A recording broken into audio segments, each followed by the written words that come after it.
Charles Barkley, Hall of Famer, inside the NBA on ESPN. Are you an ESPN employee? Do you get invited to the Christmas party?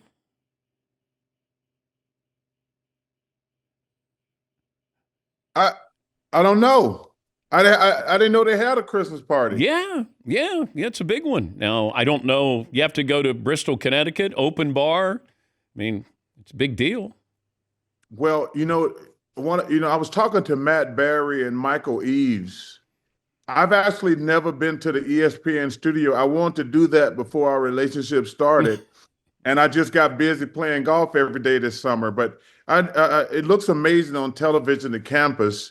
So, but no, I haven't got invited to the Christmas party, but I do want to go see. I talked to Matt Barry and Michael Eaves and my girl Elle Duncan.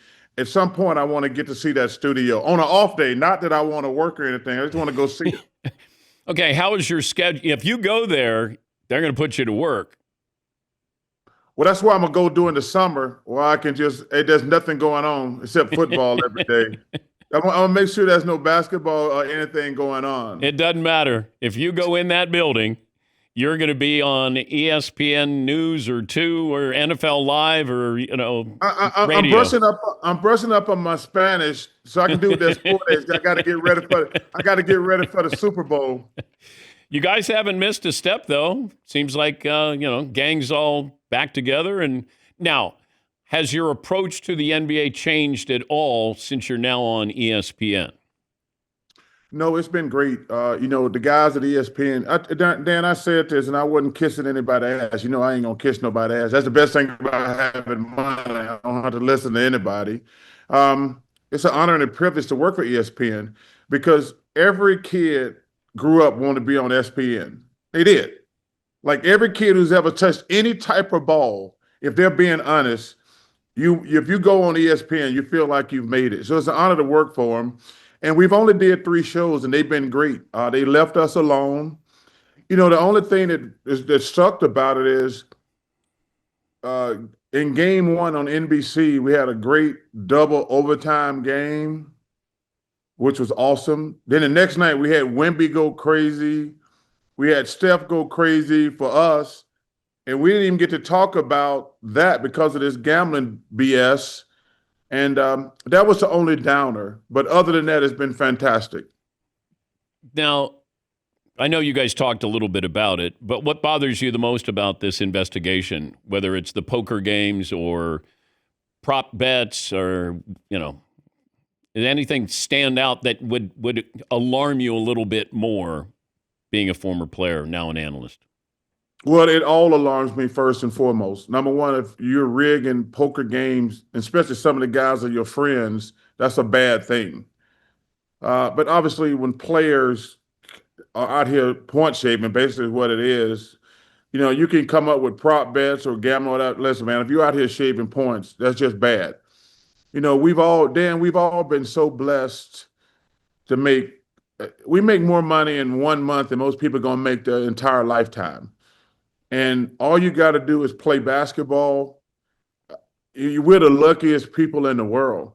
I say this about sports, man. I love sports, but we are so lucky and blessed.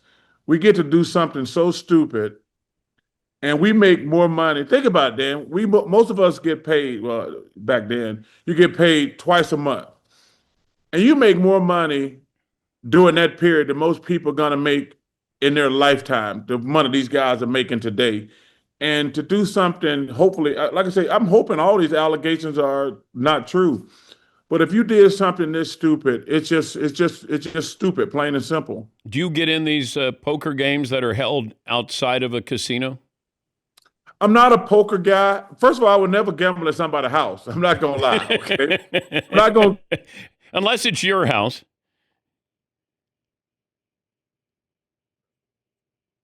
Charles froze up there. Yeah. Hear me? Yeah. Now, you froze up again.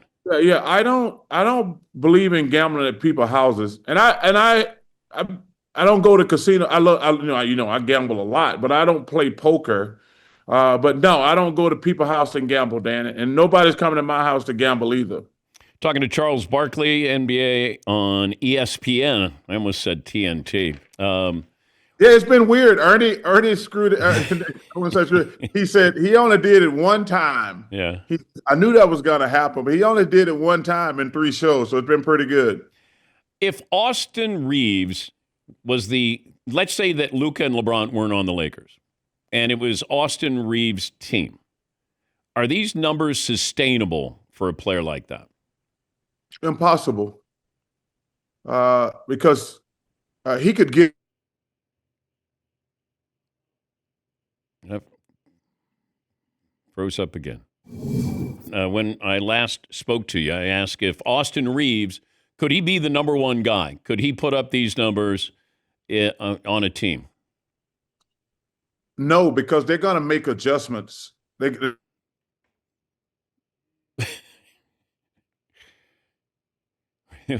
He froze up again.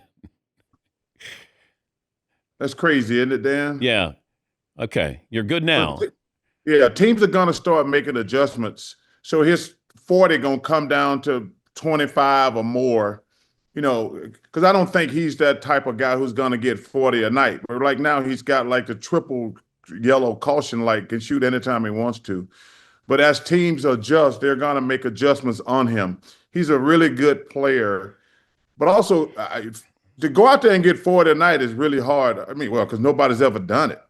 I mean, nobody's ever averaged 40 points in the NBA other than probably Wilt Chamberlain back in the day.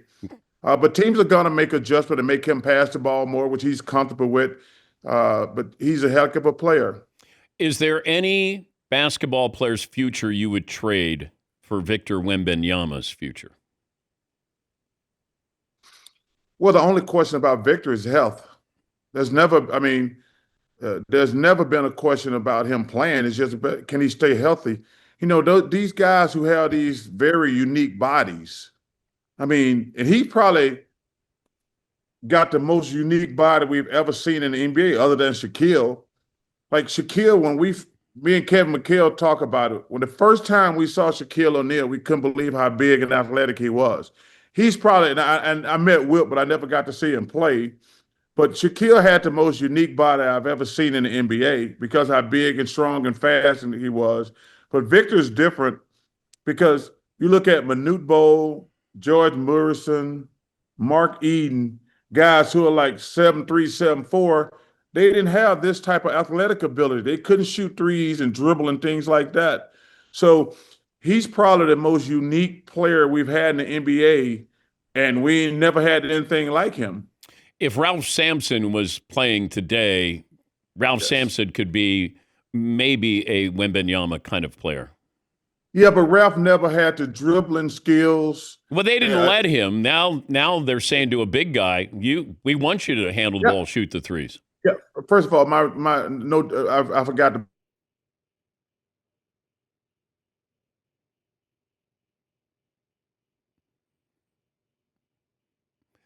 Todd, why don't we see if we get Charles just on the phone here? Because I don't froze. No, there you are again. Yeah. Let me try it one more time, and then if not, we'll try another day. Okay. So if Ralph Sampson played in the NBA today, would he be comparable to Victor?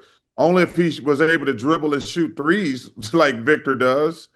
But Victor is the most unique player we've had in the NBA since Shaquille. Can you see where Steph Curry would be the second option on the Warriors a couple of years from now, that would extend his career, but he might not be the number one guy? Well, they would have to bring in a big-time free agent. I think right now they're stuck with the team they have. The only question is Victor Kuminga. Is that his name, Victor Kuminga? Jonathan Kuminga. Jonathan Kuminga, excuse me. So he's the wild card because we've seen how far that team can go with Draymond and Jimmy Butler. They're a first-round team. The only question is, can Jonathan Kuminga take the next step? Because in the West, you're going to have to beat OKC. You're going to have to beat Houston. You're going to have to beat the Joker. So can he grow enough to get them past the second round of the playoffs? That's the only question with the Warriors. Because Steph is he's on the downside of his career. You can't expect him to play like he did that game last week in June. I mean, that's just physically impossible because everybody's fresh right now, Dan. Everybody's fresh, but you can't expect a 37-year-old to go to November, December, January, averaging 35 points a game. That's just not going to happen. Mike, And get through 3 or 4 rounds in the playoffs. Michael Jordan, in his interview with Mike Tirico, was talking about load management. Back in the day, you guys took great pride in playing every single game. How do you think today's player will react to what Michael Jordan said about load management? Well, first of all, we don't care what they think. Dan, me and you have discussed load management on this show for years. It sucks, load management. These guys can play basketball 2 days in a row. We played basketball 2 days in a row. They got better equipment. They got better equipment. They got better medicals. They got cold plunges. They got hyperbaric chambers. They got private planes now. If we can play back-to-back games in Chuck Taylors and things like that and fly commercial. I flew commercial my first 4 years in the NBA. We didn't have ice plunge. We had ice bags. We didn't have hyperbaric chambers. So if we can do that for $2 million a year, they damn sure can do it for $40 million a year. And Dan, we've said it before. It's interesting how it took up a life of its own because it was Michael Jordan. You asked me last time, I can't remember. I love doing your show. First of all, I must love doing your damn show. You make me get up at damn 6 o'clock in the morning. I want to kick you in Todd's ass. I just want you to know that. It's 6 o'clock in the morning. But you asked me what was a bigger problem in the NBA. All the threes are load management. And I said to you quite easily, it's load management. It says when Michael says it, it's like just turned into a wildfire. It's been a problem for years. And let me tell you something, Dan, it's going to really be a problem going forward because we got guys making $70 million a year. God bless them. That's just on them. But when we start having guys making 80, 90, $100 million a year, and they says, yeah, I played last night. I can't play tomorrow. We can't just keep crapping on the fans saying that. That's just disrespectful. Number one, it's disrespectful to the game, but it's really disrespectful to the fan base. If I saved up all my money, as expensive as tickets are, some of these stars only going to come to East Coast, West Coast one time a year, Yeah. and you're making $90 million and you can't play basketball 2 days in a row, that's 100% wrong. I agree with you. I said the same thing. My reaction to Jordan was this is obvious. Of course, he's going to be against load management, and it makes his reputation, stand even taller because he didn't take games off. He tried to play in every single game. So there wasn't any news in this. And you're right. If Mike says it, all of a sudden load management's a topic again. And I'm like, these guys today don't care. They don't care what Michael Jordan says about, I'm going to play every game now because Mike said so. Well, and the thing that bothers me, I wish they would tell the truth. Instead of just saying, you hear people saying, well, it's not healthy or things like that. Just say, I want it. And listen, this is a fair thing on their point. If I'm able to play basketball 2 or 3 more years, I'm probably going to make an extra $50 to $100 million. I mean, depending on who you are, even if you're, if you're a star who, if you play an extra 3 years, you're going to make a minimum of probably $100 million, Dan. If you can add 3 years at the end of your career, you're probably going to be making 30 to 50, $60 million. And I understand that, but just say, hey, I'm trying to extend my career. Don't try to tell me it's not healthy. I've seen reports out there saying it's not healthy to play. Dude, guys have played basketball back to back their entire life. Yeah, I'm with you, and I understand this because if you said to Larry Bird, hey, why don't you do load management? You might be able to extend your career 3 more years. Or I said that to Steve Nash. Would they do load management if they knew I got a chance to play a few more years here?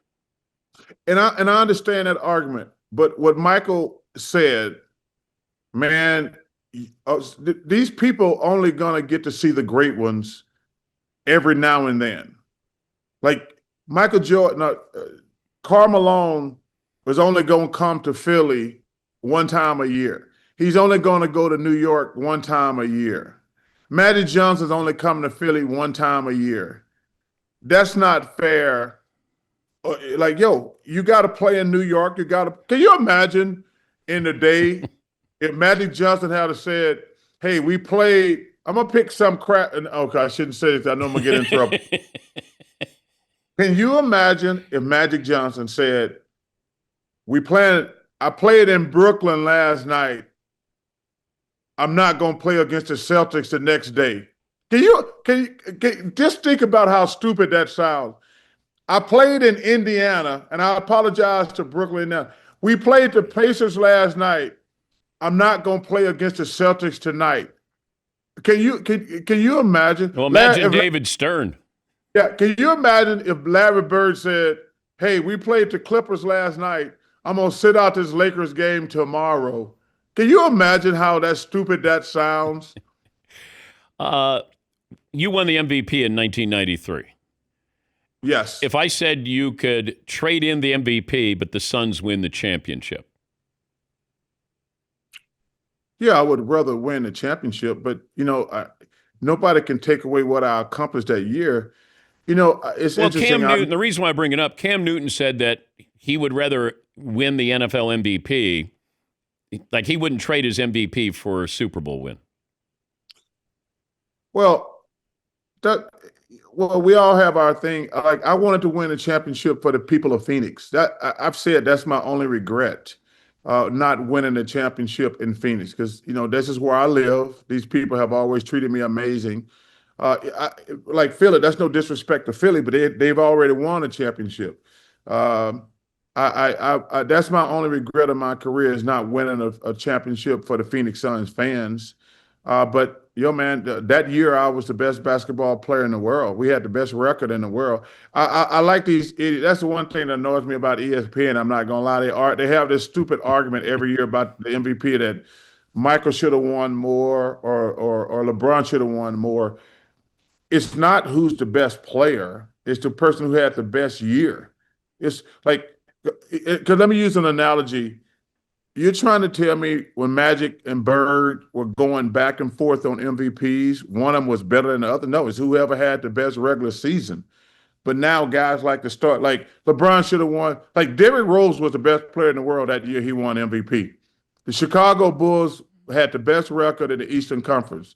The years Karl Malone won the MVP, the Utah Jazz had the best record in the NBA. Like Shaq always gets annoyed at Steve Nash. Was Steve Nash as good as Shaquille? No. But the Phoenix Suns had the best record in the NBA both years he won MVP. I don't think Steve Nash would tell you, no, I was not better than Kobe Bryant. But those 2 years I had a better regular season. It's a regular season award. Did you think you were better than Jordan? Not having just a better year than Jordan in 93, but you were better than Jordan? I did not realize that I was not as good as Michael Jordan until I played him in the finals. Because when I got traded to Phoenix, I told the guys, we're going to the finals and we're going to play the Bulls. That's the first thing I told them when I got traded to Phoenix. And I said, it's the only reason Michael Jordan, I felt like it was just as good. I said, the only reason he's better, he got Scottie Pippen, Dennis Rodman, Horace Grant, guys like that, Paxson, BJ. He had a hell of a team. I said, but now I got Kevin Johnson, Dan Marley, Ced Ceballos, Mark West. And it wasn't until after game 2 that I realized that he was better than me, because I had 50, he had 55. I told the guys, we're going to win tonight. I said, we're going to win the game tonight. And I did. I think I had 47 to be exact, but he had like 52. That was the first time. Because like, even when I played against Magic and Bird, I was like, I'm just as good as these guys. But they got James Worthy and Kareem and Bird, McHale and Parrish and Dennis Johnson. But I don't think any great player. I think Karl Malone think he's the greatest. I think Patrick Ewing. I think you can't be a great player unless you think you're better than everybody else, because you have to have supreme confidence. But like, there's a lot of guys who are delusional. They're just good, just all right, good player. They think they're better than they are. But there's no great player. There's no Hall of Fame type player who don't think he's the best player out there every night. LeBron's not out there. You said that he's got an old guy injury. He's just old. Everybody gets old. He says a sciatica. You know what that means, Dan? Yeah, I know his back hurt. All old people back hurt. Dan, all old people back hurt. You can dress it up like a sciatica. You can come up with all these medical terms. LeBron is old. Oh, you froze up again. Thank you, Charles. We'll talk to you soon. All right, man. Have a great one. Okay. Not sure what the connection was on our end or on his end. Yes, Paul? The I-Team has done a little bit of research, refreshingly, and found out there is a Zoom issue nationwide. Usually I'd like to blame someone here. Yeah. It appears it may be outside of our building. A Zoomish. Yes. A Zoomish issue. Yeah. All right. Well, Chuck, thank you for being patient there.